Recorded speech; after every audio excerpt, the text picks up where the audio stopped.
Welcome to the Tech Blog Writer Podcast, your guide to future tech trends and innovation in a language you understand. Now, over to your host, Neil Hughes. Welcome back to the Tech Blog Writer Podcast. Now, I don't want to start this show on a downer, but cybersecurity attacks and breaches are increasing. And just to make matters worse, the need for qualified talent is in high demand. But there is a recognised shortage in professionals to help with this very real threat. But as many of you know, I prefer to focus on solutions rather than problems. So today I want to talk to Konstantin Sukerman. He's the CEO and co-founder of a company called CYBRI, which is an expert network of cybersecurity professionals aiming to fill the void in the market for small to medium-sized businesses and help them meet their immediate and long-term cybersecurity needs. There are so many questions I have about cybersecurity threats, lack of skills, and how businesses should approach this problem. So buckle up and hold on tight so I can beam your ears all the way to New York so we can speak with Konstantin Sukerman. So a massive warm welcome to the show. Can you tell the listeners a little about who you are and what you do? Sure. Thank you for having us. My name is Konstantin Sukerman, and I'm the owner of CYBRI. And CYBRI is a marketplace for cybersecurity professionals, or I would say an expert network of cybersecurity professionals. We are focusing on providing the mid-market and small businesses with the needed support to protect their infrastructure. Now, CYBRI is indeed filling that void in the market for small and medium-sized businesses on their immediate and long-term cybersecurity needs. But for anyone listening and just learning about you guys for the very first time, can you tell me a little bit more about exactly what CYBRI is, what problems it solves for businesses, and also what makes it unique from all those other cybersecurity solutions out there? What we've noticed, or what I've noticed, I've been working in technology for the past 9 years. My last company, I was building custom software products for healthcare, for hospitals for the most part, hedge funds. We did a lot of work with insurance industry here in the US. And what we saw within the past 5 years is an increased amount of cyber threats. So many of our clients would come back to us, especially in the past few years, and say, hey, Konstantin, how can we improve our infrastructure? How can we make sure that our systems are not going to get hacked? What type of technologies can we install and have in-house to make sure that we keep our clients' data protected?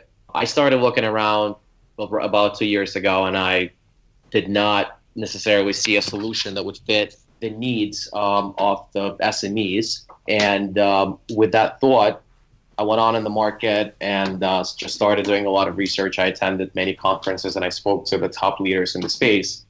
And the problem that I recognized was that there's not enough qualified talent physically available to work on SMEs.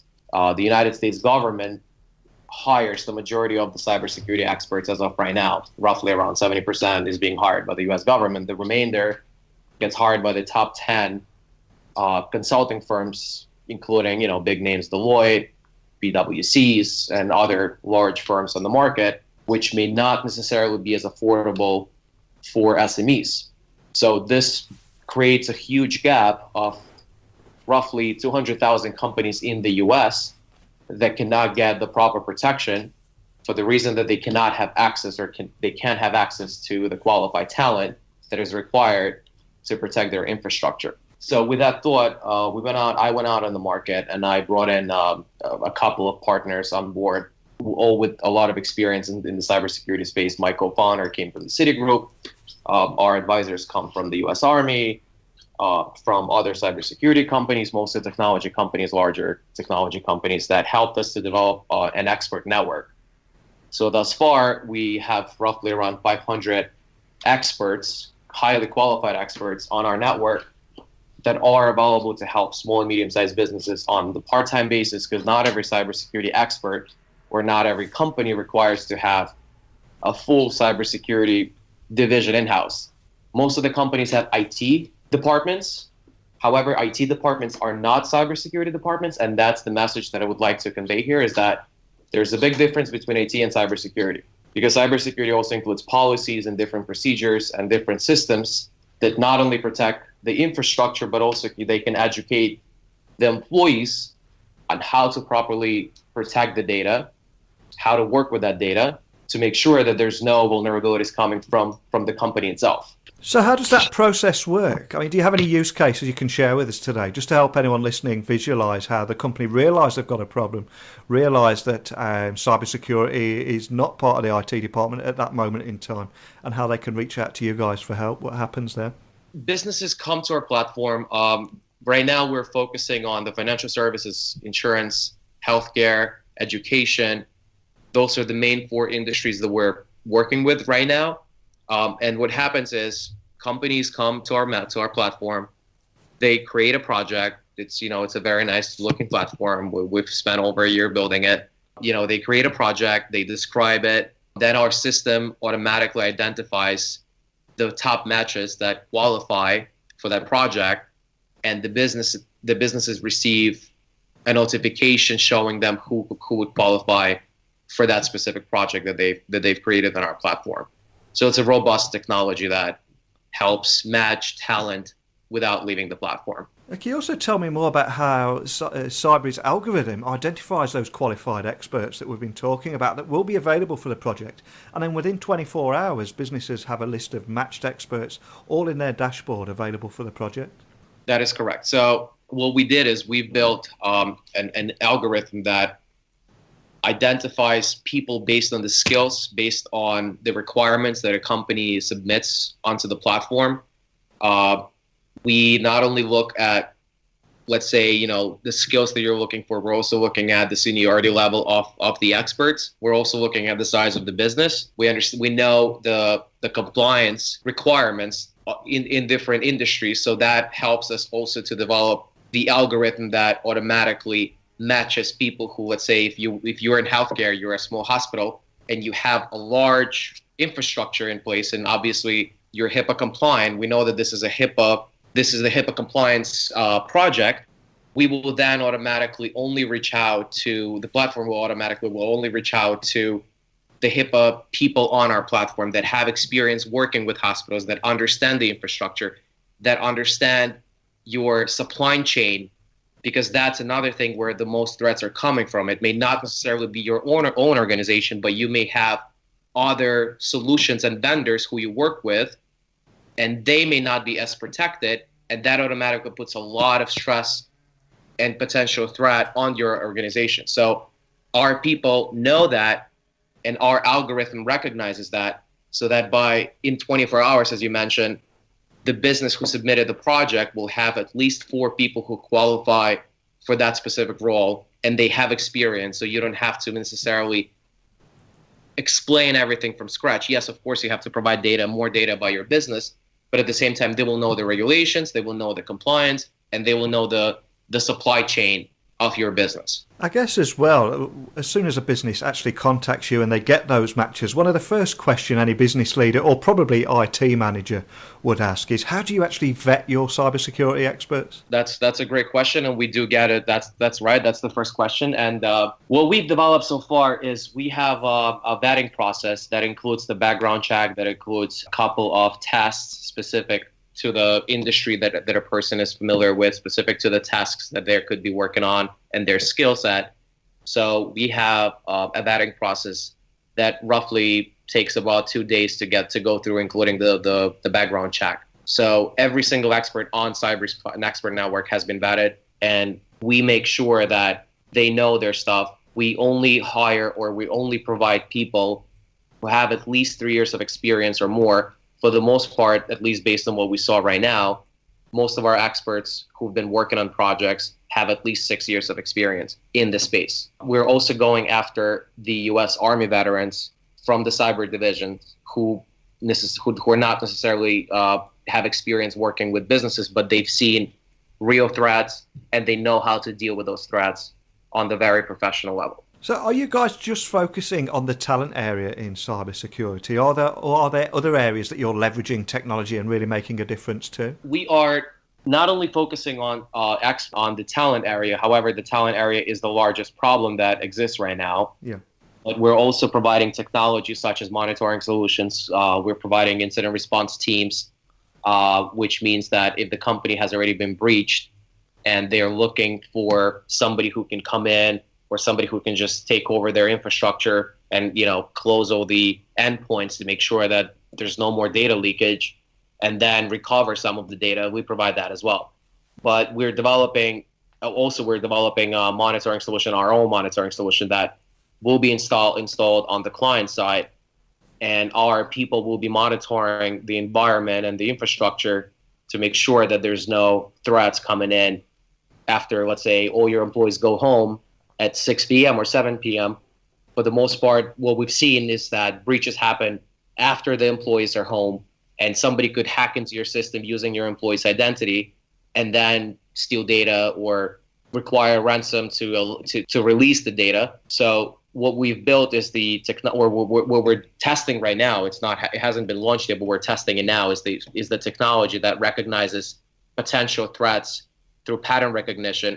So let's say if all your employees are not supposed to be using the system after 8 p.m.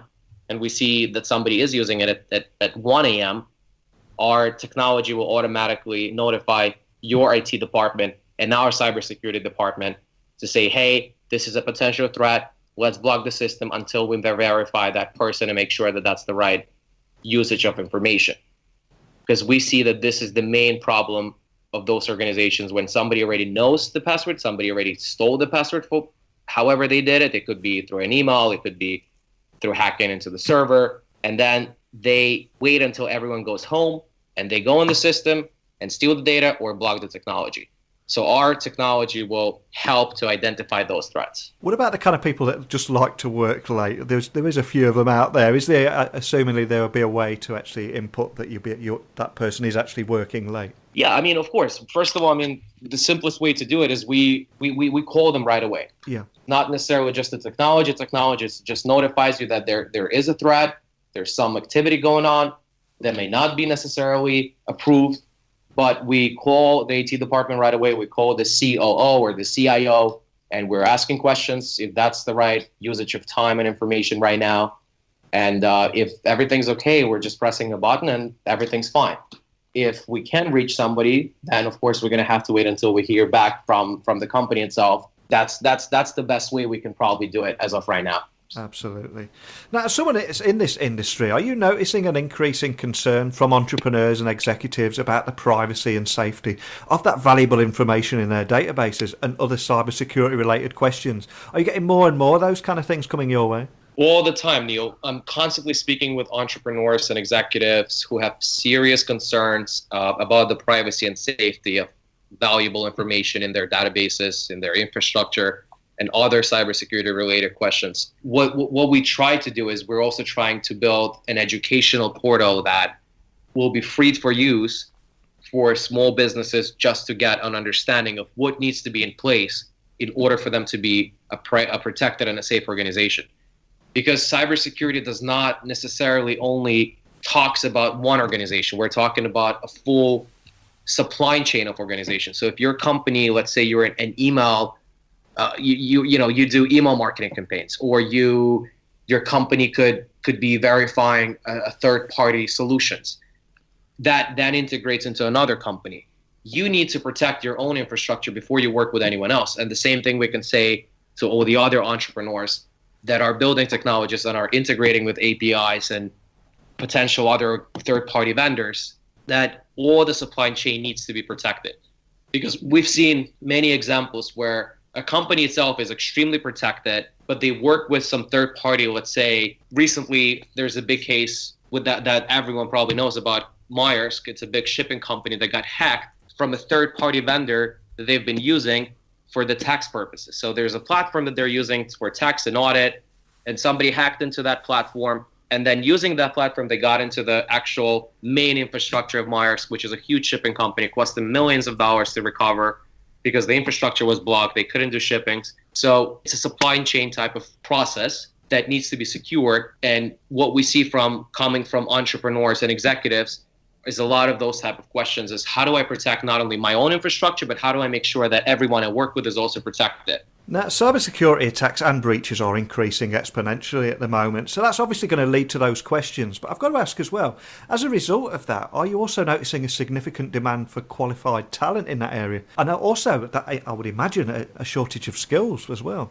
Oh yeah, that's a huge problem right now. There's not enough qualified talent to help everyone. So I think this is why our solution works well, because what we realized is that, okay, if there's a problem, there's not enough talent, what can we do to resolve some of it right now? We are focusing on providing people on demand, which might be perfect for most of the businesses we work with. Because as mentioned before, not every business needs a full-time cybersecurity person in-house. You may need a CISO, Chief Information Security Officer, working with your COO and the CFO on the policy and on the incident response plan for 5 hours a week or 10 hours a week. And that might be enough for you to build that first layer of protection. Then you go get a penetration tester who works for a week to penetrate your platform and make sure that your infrastructure is safe. That is our core. The biggest problem is that there's not enough qualified talent. However, universities all over the world are focusing on the cybersecurity degrees. So in the next 3 to 4 years, we'll see an increased amount of people with cybersecurity education. However, the question will still remain the same. Are they qualified to work on protecting the infrastructure? And we don't know the answer yet, for the reason that we don't really know who will be hiring those people from the universities. How will they be getting employed? What type of projects they'll be working on? What type of experience they'll be exposed to? So we hope that the gap will be a lot smaller in the next 3 to 4 years. But as of right now, the gap is huge. There's not enough talent. Companies are consistently reaching out and seeking for experienced people who can come in right now and fix the issues right now. But that requires a lot of training, as you understand. Are you finding that boardrooms are taking cybersecurity seriously now and see the ROI of protecting their business and finally going from being incredibly reactive to cybersecurity breaches and being much more proactive now? Definitely, yes. What we've seen, especially for the past year, board members and organizations that have data, they realize that it's not just about having an incident response plan or a cybersecurity policy. It's also about making sure that your infrastructure is safe, that your employees are trained and they understand the risks that they could be exposed to. It's about understanding that your technology is changing on its own. So if your technology was built 5, 3, 4 years ago, it may be already exposed to some threats and some breaches. And we see a huge increase coming from the board of directors and the executive teams saying, hey, Konstantin, hey, CYBRI, can you guys help us to identify the threats? Because we want to make sure that not only we understand what the threats are, but also we fix those issues. Back in the day, many companies were not focusing on fixing the problem. They were focusing on mostly, let's have an incident response plan. If something happens, we have it. That helps them to decrease the risks if something happened, because the first question that attorney will ask, if the breach happened, did you have an incident response plan? Many of those organizations have the incident response plan, but they've never used it. They've never trained it. They've never experienced it. So that has changed right now, where companies not only have the incident response plan, but they're also training. They're also constantly doing penetration testing at least once a quarter. That's what we've seen in the financial sector.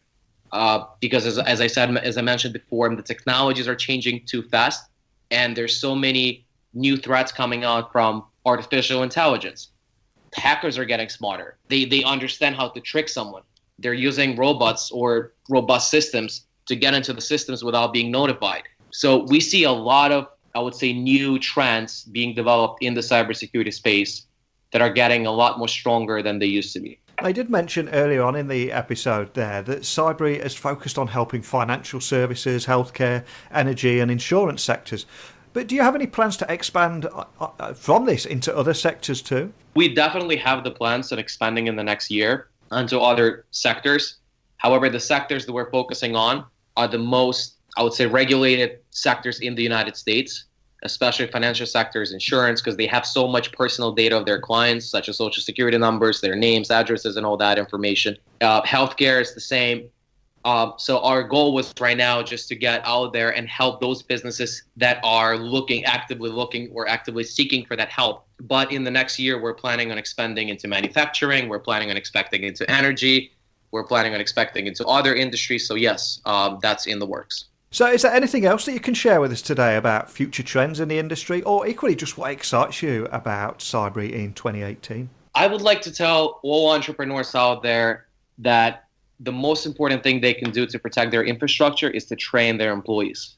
That's the number one and the most important, I would say, step in protecting your infrastructure, is to make sure that your employees are well trained and understand all the potential threats that they can be exposed to, especially in the email and PDFs. As you know, people send you PDFs and people send you different links, making it seem like it's within your organization. However, those are clearly well-designed breach attacks onto on employees of the company itself.